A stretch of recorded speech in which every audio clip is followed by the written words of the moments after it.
본회의 의결안의 제안 이유에서 입법 목적을 행정입법에 대한 국회 통제의 실효성 제고를 위한 것으로 밝히고 있는 점, 또 본회의 의결안 중 요구를 요청으로 수정하면서 국회법 제91조에 따른 번안 절차가 아니라 국회법 제97조에 따른 의안 정리 절차를 거친 점 등을 종합적으로 고려하면 국회 상임위원회가 행정입법의 수정 변경을 요청할 경우 정부는 요청받은 그대로 수정 변경해야 할 의무를 부담하는 것으로 해석될 가능성이 높습니다.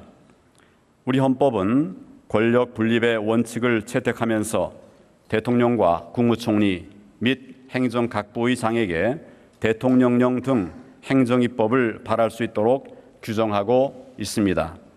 그러나 국회법 개정안과 같이 정부가 행정입법의 내용에 관하여 국회 상임위원회로부터 요청받은 내용대로 수정 변경하여야 한다면 국회 상임위원회가 행정입법의 구체적인 내용을 실질적으로 결정할 수 있게 됩니다. 이는 정부의 행정입법권을 침해하여 헌법에 위반될 소지가 크다고 할 것입니다. 더욱이 국회 전체의 의사가 아니라 특정 상임위원회의 의사에 따라 행정입법이 수정 변경되도록 하는 것이므로 행정입법권 침해의 정도가 더욱 중하다고 볼 수 있습니다.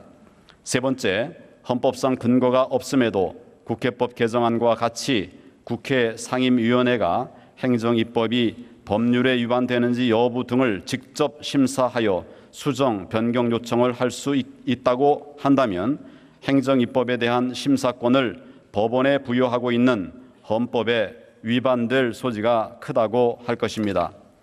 헌법 제107조 제2항에서는 구체적 규범 통제 방식을 채택하여 행정입법이 법률에 위반되는지 여부가 재판의 전제가 된 경우에만 법원이 심사권을 행사하도록 허용하고 있습니다.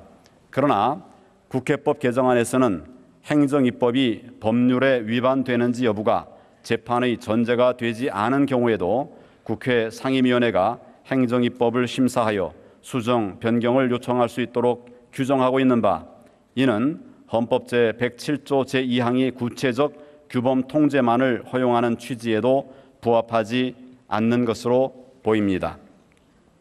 나아가 법원이 헌법상 부여된 심사 권한을 통하여 행정입법을 위헌이나 위법으로 판단하더라도 위헌이나 위법성을 선언할 뿐이고 이를 구체적으로 어떻게 바꿀 것인지는 다시 정부에 일임되어 있습니다.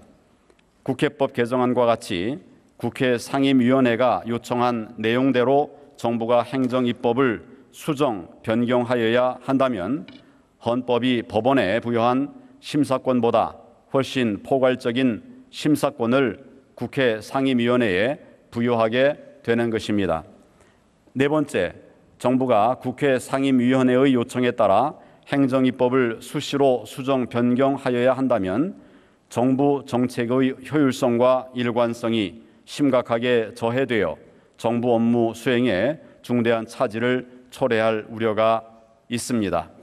시행 중인 행정입법도 국회 상임위원회의 판단에 따라 언제든지 수정될 가능성이 있기 때문에 전 국민에게 직접 영향을 미치는 규범인 행정입법의 예측 가능성도 심각하게 훼손되어 국민 생활과 경제 활동에 큰 악영향을 미칠 우려가 있습니다.